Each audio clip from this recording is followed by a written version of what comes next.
वक्त था जब भर्ती का मतलब था रिश्वत और ट्रांसफर का मतलब था सिफारिश, लेकिन अब न रिश्वत चलती है न सिफारिश, बस योग्यता की जीत होती है। ये तीखे शब्द थे उत्तर प्रदेश के मुख्यमंत्री योगी आदित्यनाथ के, जो गुरुवार को मुरादाबाद में जनसभा को संबोधित कर रहे थे। लेकिन ये सिर्फ एक बयान नहीं था, बल्कि राजनीतिक गलियारों में से समाजवादी पार्टी और उनके मुखिया अखिलेश यादव के शासन मॉडल पर सीधा हमला माना जा रहा है। मुख्यमंत्री योगी आदित्यनाथ ने 2014 से पहले की सरकारों को आड़े हाथों लेते हुए कहा कि उस दौर में कौरव दल की वसूली राजनीतिक चरम पर थी। भर्ती निकलती थी तो चाचा, भतीजे, मामा, नाना सब वसूली में लग जाते थे।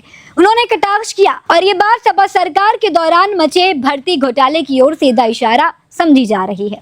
गौरतलब है कि खुद अखिलेश यादव ने अपने कार्यकाल 2012 से 2017 में कई बार कहा था कि उनकी सरकार ने युवाओं को नौकरियां और तरक्की के मौके दिए, लेकिन योगी आदित्यनाथ बार बार इस दावे को धोखा करार कर रहे हैं। यही नहीं, हाल ही में अखिलेश यादव ने एक रैली में योगी आदित्यनाथ को घेरा और कहा कि योगी सरकार प्रचार की सरकार है। उन्होंने कहा कि ये लोग जमीन पर कम और माइक पर ज्यादा काम करते हैं। अब मुरादाबाद से योगी का जवाब आया, अब जो भी पैसे लेगा वो जेल में सड़ेगा। साफ है, दोनों नेताओं के बीच जुबानी जंग घमासान अभी थमने वाली नहीं है। मुख्यमंत्री योगी ने मुरादाबाद में हो रहे बदलाव का भी जिक्र किया। उन्होंने कहा कि जो शहर कभी रेलवे क्रॉसिंग और जाम के लिए जाना जाता था, वो आज 4 लेन कनेक्टिविटी, अटल आवासीय विद्यालय और कई सरकारी विद्यालयों के निर्माण के लिए जाना जा रहा है। संविधान पार्क और हनुमान वाटिका जैसे स्मार्ट सिटी प्रोजेक्ट का जिक्र करते हुए उन्होंने इसे भविष्य की सोच करार दिया है।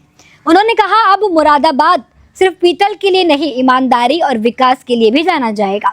सीएम योगी ने कहा, अब ना कोई भेदभाव है ना बिचौली, हमारी सरकार का एक ही एजेंडा है, ईमानदारी से सेवा और पारदर्शिता से तरक्की। और इस संदेश के साथ एक बार फिर प्रदेश की राजनीति में गर्मी बढ़ गई है।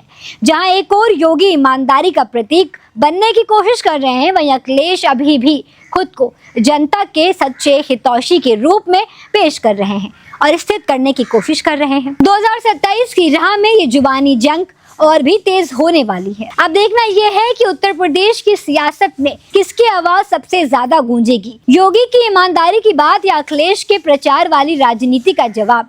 इस जुबानी जंग में कौन जीतेगा, इसका फैसला 2027 में होगा। आपको क्या लगता है 27 में कौन आने वाला है? कमेंट में जरूर बताएं और ऐसी ही खबरों के लिए देखना न भूलें द इंडिया लाइव।